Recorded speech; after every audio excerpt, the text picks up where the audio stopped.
Lovely to be talking to members again.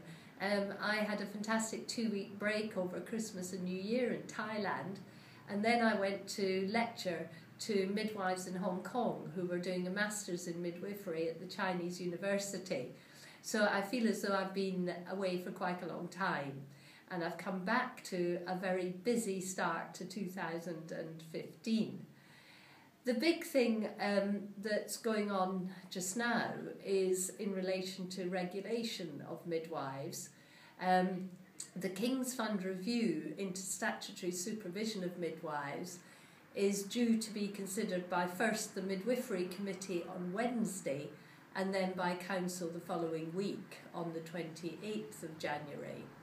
I understand that the report from the King's Fund will be on the NMC website along with other council papers on Thursday.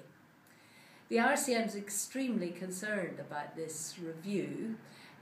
We have made a very strong case to the King's Fund that supervision of midwives is an important part of protection of the public. And we're very concerned that as a result of the Ombudsman's report into maternity services at Morecambe Bay, we may be reaching the point where we lose statutory supervision of midwives.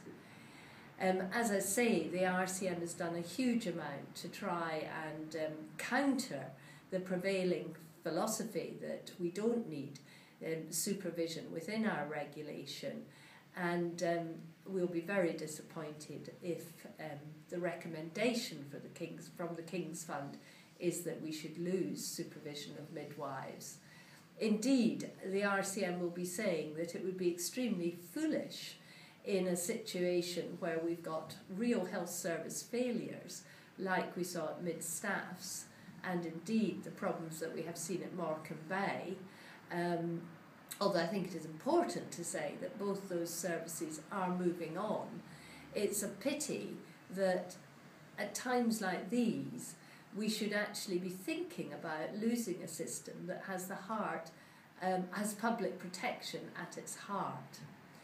So let's hope the Midwifery Committee, when it meets on Wednesday, makes a strong recommendation to Council that it would be foolhardy to undermine the system of statutory supervision of midwives, and let's see what happens over the course of this week. But you need to keep an eye on this, and we all need to be getting ourselves ready for what may not be a good outcome.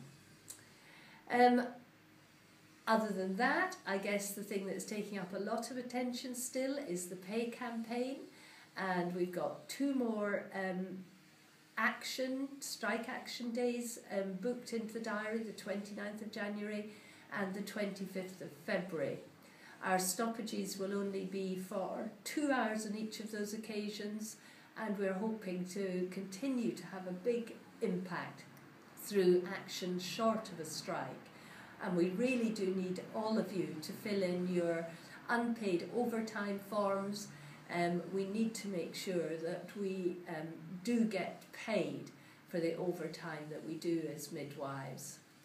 So a busy time ahead for us in 2015, partly around midwifery regulation, partly around the pay campaign.